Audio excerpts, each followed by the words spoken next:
युद्ध चल रहा है और दिल्ली में 40 दिन की यात्रा, पद यात्रा 70 विधानसभाओं में हम घूमे। 17 नवंबर से लेकर 26 दिसंबर तक।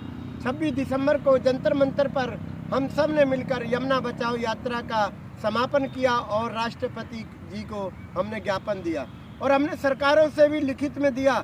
सरकारों को ये कहा कि जो भी सरकार दिल्ली में चुनाव आ रहे हैं, अपने मैनिफेस्टो में यमुना के लिए आप जगह बनाएंगे और वही कार्य किया। और जिस सरकार ने श्रद्धा भाव प्रकट किया माँ यमुना के लिए, शनि की बहन और यमराज की बहन के लिए, वही सरकार जीत कर आई।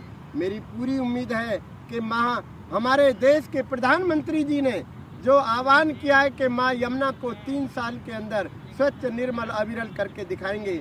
मैं प्रार्थना करता हूँ परमपिता परमेश्वर उनकी वाणी सत्य हो, विश्व गुरु बने, यही कामना करके हम कार्य कर रहे हैं। और आने वाले समय में मार्च के अंदर जब सरकार बन जाएगी तो दिल्ली के अंदर यमुना बचाओ हस्ताक्षर अभियान आरंभ करने वाले हैं। पूरी दिल्ली के अंदर यमुना को बचाना है। सरकार की बात सरकार से करेंगे, समाज की बात समाज से करेंगे, क्योंकि दिल्ली में जो यमुना है पिछले 35 वर्षों से यमुना के लिए कोई कार्य नहीं हुआ और 18,000 करोड़ रुपए खा गए।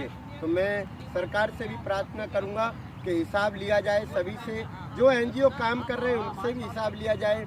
अभी तक यमुना क्यों साफ नहीं हुई, वो पैसा कहाँ गया, जो इंस्पेक्टर और जो पॉल्यूशन डिपार्टमेंट के जो भी इस यमुना पे कार्य कर रहे हैं, छोटे पद से लेकर बड़े पद तक, उन सब की कार्रवाई की जाए। आखिर यमुना में वो पैसा गया कहाँ पर।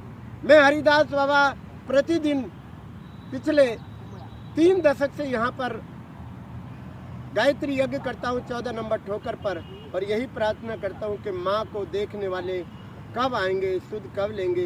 क्योंकि मैं गरीब हूँ इसलिए मेरी कोई सुनता नहीं, ना ही पत्रकार महोदय सुनते हैं, ना ही सरकार सुनती है। मैं तो यमुना से और यज्ञ के माध्यम से श्री कृष्ण से प्रार्थना करता हूँ।